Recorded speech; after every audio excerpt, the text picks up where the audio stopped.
And here in France, it's back to school time for the country's university students. And to discuss this, Solange Moujane joins us in the studio. Solange, you've done an assessment of sorts of French universities. How are they doing?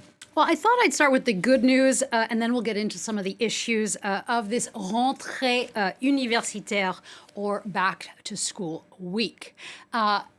In France, the good news is that French universities are doing pretty well from a global ranking standpoint. Of course, such rankings need to be taken with a grain of salt because they are not the end-all and be-all in a judge of quality of schools. But nonetheless, France currently has 3 universities in the top 50 of the Shanghai ranking list. They are Paris-Saclay, which comes in 12th. It has multiple grandes écoles, or France's most prestigious universities, in it. Saclay was also ranked the world's top 8 research clusters by Technology Review.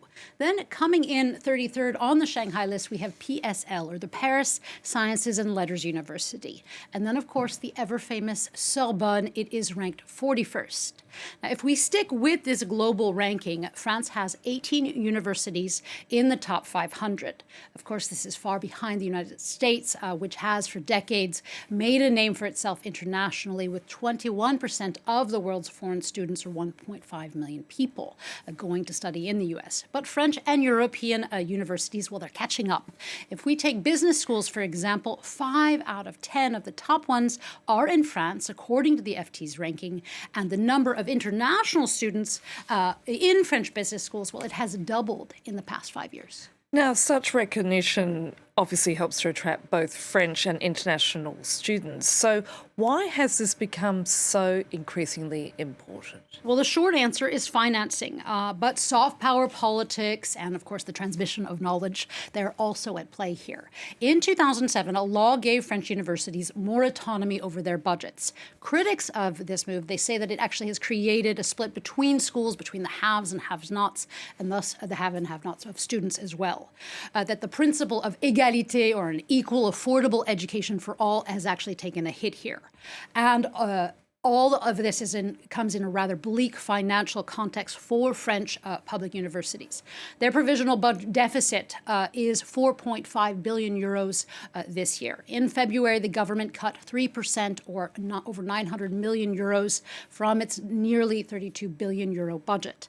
A third of the state-owned university buildings are subpar and in need of major repairs. And on top of this, teaching jobs are increasingly being given out as vacataire work, or as temporary stints, because those guest lecture-like contracts, well, they cost about 1/5 of the tenured track professor classes.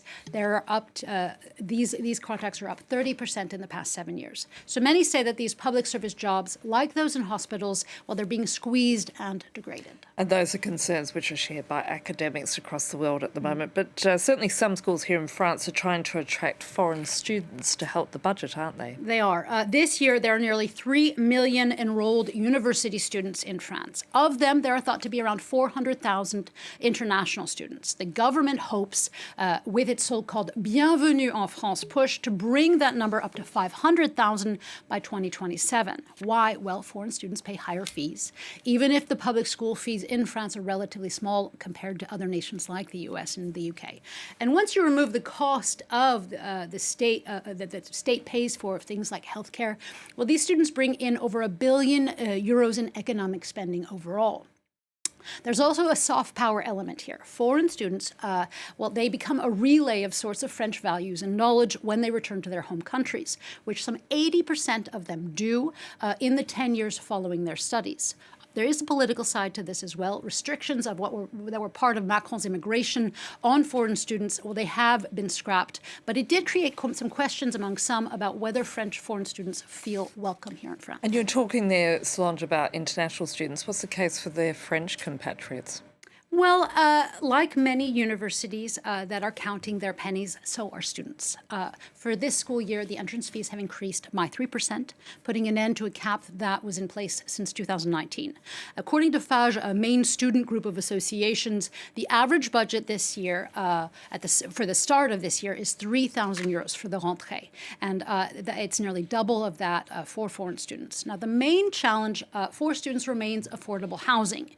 University housing only only accounts for, or dorms, only account for a tiny fraction of student rooms. So many students are desperately searching for places in September. It's a yearly thing. Some have even had to turn to Airbnbs, churches, and their cars even because of the shortage of dorms. Now, with inflation, there's also increasingly a food problem for students. According to FAGE, this student association, some 19% say they don't have enough to eat. Since 2020, there has been a €1 per meal program in place for scholarship students, which helps. But there's also been an uptick of students going to soup kitchens as well, which is a sign that when it comes to boosting France's rankings on education, the basics like housing and food, well, they are also part of the bigger picture of investing in future generations. Indeed. Thank you so much, Solange Mougin, for that.